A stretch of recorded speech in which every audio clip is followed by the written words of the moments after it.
प्रिय दोस्तों नमस्कार। मेरे चैनल भविष्य स्कंद में आपका स्वागत है।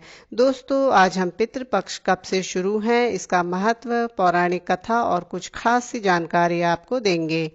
पितृपक्ष पर पितरों की मुक्ति और उन्हें ऊर्जा देने के लिए श्राद्ध कर्म किया जाता है। धार्मिक मान्यताओं के अनुसार अगर पितृ नाराज हो जाएं तो घर के सदस्यों की तरक्की में रुकावट आ जाती है। ज्योतिष के अनुसार भी कुंडली में पितृदोष काफी महत्व रखता है, इसीलिए पितरों को मनाने और उनका आशीर्वाद प्राप्त करने के लिए श्राद्ध कर्म किया जाता है। इसकी शुरुआत पूर्णिमा तिथि से होती है और इसकी समाप्ति अमावस्या पर होती है। पितृपक्ष के दौरान कोई भी नया काम शुरू नहीं किया जाता है, ना ही मकान, ना ही दुकान और ना ही गाड़ी खरीदी जाती है। जिन पितरों की मृत्यु तिथि पूर्णिमा होती है उनका श्राद्ध भी पूर्णिमा को ही किया जाता है। इसके बाद अश्विन माह की अमावस्या को श्राद्ध समाप्त हो जाते हैं और पितृ अपने पितृलोक को लौट जाते हैं। माना जाता है कि श्राद्ध का आरंभ होते ही पितृ अपने अपने हिस्से का ग्रास लेने के लिए पृथ्वी लोक पर आते हैं। इसीलिए जिस दिन उनकी तिथि होती है उससे एक दिन पहले शाम के समय में दरवाजे के दोनों तरफ जल दिया जाता है, जिसका अर्थ होता है कि आप अपने पितरों को निमंत्रण दे रहे हैं। और अगले दिन जब ब्राह्मण को उनके नाम का भोजन कराया जाता है तो उसका सूक्ष्म रूप पितरों तक पहुंच जाता है। बदले में पितर आशीर्वाद देते हैं और अंत में पितृ लोक को लौट जाते हैं। अन्नदाता माता पिता को मृत्यु उपरांत लोग भुला न दे, इसीलिए उनका श्राद्ध करने का विशेष विधान होता है। भाद्रपद पूर्णिमा से अश्विन कृष्ण पक्ष अमावस्या तक के 16 दिनों को पितृपक्ष कहते हैं। पितृपक्ष श्राद्ध में गौ ग्रास तथा कौवे का ग्रास मुख्य रूप से माना जाता है। मान्यता है कि कौवा आपका संदेश पितरों तक पहुंचाने का काम करता है। भोजन में खीर का महत्व इसलिए है क्योंकि खीर पितरों को पसंद होती है। भोजन से पहले ब्राह्मण संकल्प करता है। जो व्यक्ति श्राद्ध करता है उसके हाथ में जल देकर संकल्प कराया जाता है कि वो किसके लिए श्राद्ध कर रहा है। उसका नाम, कुल का नाम, गोत्र, तिथि, स्थान आदि सभी का नाम लेकर संकल्प कराया जाता है। भोजन के बाद अपनी सामर्थ्य अनुसार ब्राह्मण को वस्त्र तथा दक्षिणा भी दिया जाता है। यदि किसी व्यक्ति को अपने पितरों की तिथि नहीं पता है तो वह अमावस्या के दिन श्राद्ध कर सकता है और अपनी सामर्थ्य अनुसार एक या एक से अधिक ब्राह्मणों को भोजन करा सकता है। कई विद्वान गण ये भी कहते हैं कि जिनकी अकाल मृत्यु हुई है या विष से या अथवा दुर्घटना से उनकी मृत्यु हुई है तो उनका श्राद्ध चतुर्दशी के दिन करना चाहिए। अपने पितरों के प्रति श्रद्धा भावना रखना और पितृ तर्पण व श्राद्ध कर्म करना अति आवश्यक होता है। ऐसा करने से व्यक्ति स्वस्थ, समृद्ध, दीर्घायु, सुख शांति वाला होता है। व्यक्ति का वंश आगे बढ़ता है और उत्तम संतान की प्राप्ति होती है। पितरों के प्रति जो श्रद्धा पूर्वक कार्य किया जाता है उसे श्राद्ध कहा जाता है। श्राद्ध वाले दिन पितृश्रोत, पितृसूक्त अथवा रक्षोघन सूक्त का पाठ करना चाहिए। इससे पितृ प्रसन्न होते हैं। आइए अब जानते हैं पितृपक्ष कब से शुरू है। 1 सितंबर मंगलवार को पूर्णिमा का श्राद्ध रहेगा। जिनकी मृत्यु पूर्णिमा के दिन हुई होती है उनका श्राद्ध भी पूर्णिमा को ही किया जाता है। 2 सितंबर को पहला श्राद्ध यानी कि प्रतिपदा श्राद्ध होगा। 3 सितंबर को दूसरा श्राद्ध, इसी तरह से 4 सितंबर को तीसरा श्राद्ध, 5 सितंबर को चौथा श्राद्ध और इसी तरह गिनते हुए आखिरी श्राद्ध होगा 17 सितंबर को, जिसे सर्वपितृ अमावस्या कहते हैं। पुराणों में कई कथाएं प्रचलित हैं, जिसमें कर्ण के पूर्व जन्म की कथा काफी प्रचलित है। महाभारत के एक प्रसंग के अनुसार कौरव पांडवों के बीच युद्ध समाप्ति के बाद जब सब कुछ समाप्त हो गया था तो दानवीर कर्ण मृत्यु के बाद स्वर्ग पहुंचे। उन्हें खाने में सोना, चांदी और गहने भोजन की जगह परोसे गए। इस पर उन्होंने स्वर्ग के स्वामी इंद्र से इसका कारण पूछा।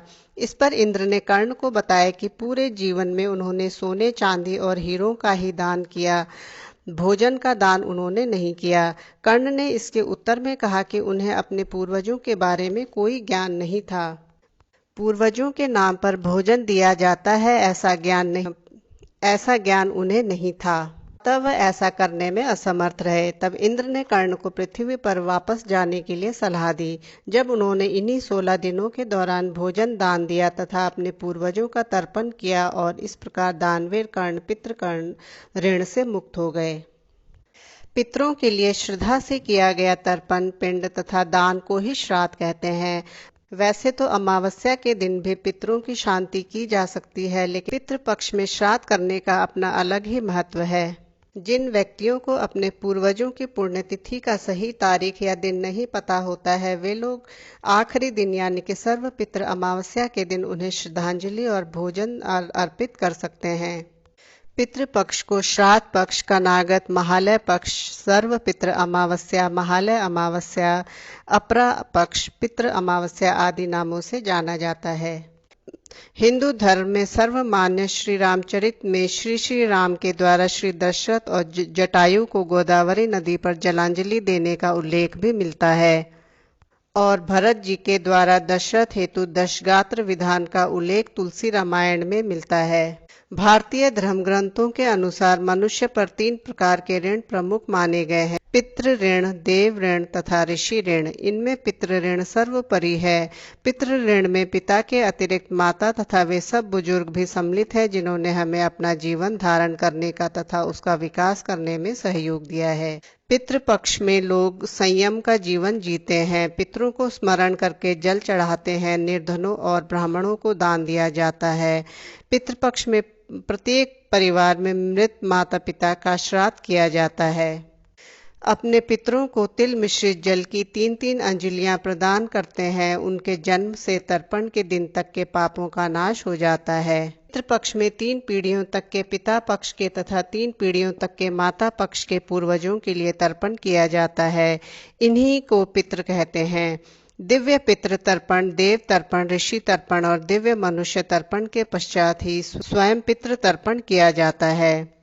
शास्त्रों के अनुसार पितृपक्ष में अपने पितरों के निमित्त जो अपनी शक्ति सामर्थ्य के अनुसार शास्त्र विधि से श्रद्धा पूर्वक दान करता है, उसके सारे मनोरथ सिद्ध होते हैं और घर परिवार, व्यवसाय तथा आजीविका में हमेशा उन्नति होती है। पितृदोष के अनेक कारण होते हैं। परिवार में किसी की अकाल मृत्यु होने से, अपने माता पिता आदि सम्मानीय जनों का अपमान करने से, मरने के बाद माता पिता का उचित ढंग से क्रियाकर्म और श्राद्ध नहीं करने से, उनके निमित्त वार्षिक श्राद्ध आदि न करने से पितरों को दोष लगता है। इसके फलस्वरूप परिवार में अशांति, वंश वृद्धि में रुकावट, असमय मृत्यु, बीमारी, संकट, धन में बरकत न होना, सारी सुख सुविधाएं होते हुए भी मन असंतुष्ट रहना आदि पितृदोष का लक्षण होता है। यदि परिवार के किसी सदस्य की अकाल मृत्यु हुई हो तो पितृदोष के निवारण के लिए शास्त्रीय विधि के अनुसार उसकी आत्मा शांति के लिए किसी पवित्र तीर्थ स्थान पर श्राद्ध करवाएं। अपने माता पिता तथा अन्य ज्येष्ठ जनों का अपमान न करें। प्रतिवर्ष पितृपक्ष में अपने पूर्वजों का श्राद्ध तर्पण अवश्य करें। यदि इन सभी क्रियाओं को करने के पश्चात पितृदोष से मुक्ति न होती हो तो ऐसी स्थिति में किसी सुयोग्य कर्मनिष्ठ विद्वान ब्राह्मण से श्रीमद् भागवत पुराण की कथा करवाएं।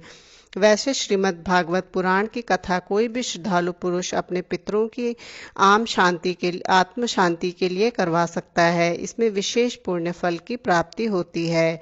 मत्स्य पुराण में 3 प्रकार के श्राद्ध प्रमुख बताए गए हैं। श्राद्ध आप 12 साढ़े 12 के अंदर आप कर लें तो वो ज़्यादा अच्छा माना जाता है।